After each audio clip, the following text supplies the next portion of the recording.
આજે વિશ્વ અંગદાન દિવસ નિમિત્તે અમદાવાદ સિવિલ હોસ્પિટલ ખાતે વિશેષ કાર્યક્રમનું આયોજન કરવામાં આવ્યું। અંગદાન અંગે જનજાગૃતિ વધારવા માટે અને લોકોને અંગદાન માટે પ્રેરિત કરવાના ઉદ્દેશ્ય સાથે યોજાયેલા આ કાર્યક્રમમાં ગુજરાત માટે ગૌરવની ક્ષણ પણ જોવા મળી।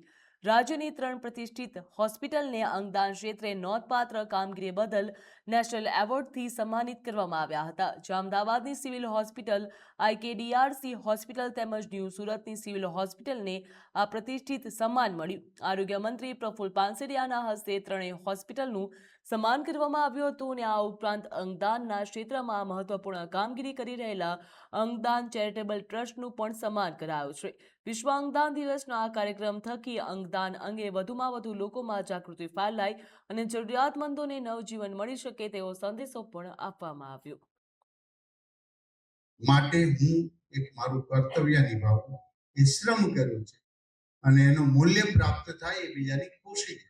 એ ગામનો કુંભાર પરિવાર માટીના વાસણો બનાવી શ્રમ કર્યું, એ ઘરે આપવા જાય એમના જેમને જરૂર એ અનાજ આપતા, શ્રમ અને તેની મૂલ્યનું આંકન ન કરી શકે પણ એની સેવા વચ્ચેનો મૂળ મંત્ર થાય તો દુનિયાના બધા જ ઇકોનોમિક પ્રશ્નો સોલ્યુશન થાય અને આપણે પણ એક ખુશી તરફ આગળ જઈ શકીએ। આપણી સરકાર દ્વારા આપણી સિવિલ હોસ્પિટલના સુપ્રિન્ટેન્ડન્ટ બધા જ ગુજરાતના સાથે મળીને એક નવી દિશા આરોગ્ય ક્ષેત્રે આપણે દરેક ક્ષેત્રે માત્ર અંગ માટે કામ કરીએ નહીં પણ દરેક ક્ષેત્રે વ્યક્તિને એવું સરસ ટ્રીટમેન્ટ થાય, બધા જીવે, બધી દિશાઓમાં પોતપોતાનું કર્તવ્ય કરે।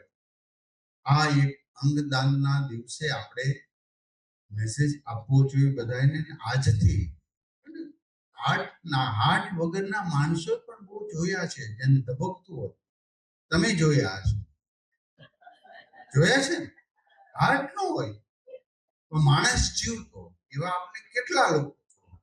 આને વ્યવસ્થિત તારામાં હાર્ટ છે ભાઈ, તું જીવ, એ પણ અંગદાનની એક પ્રવૃત્તિ છે ને।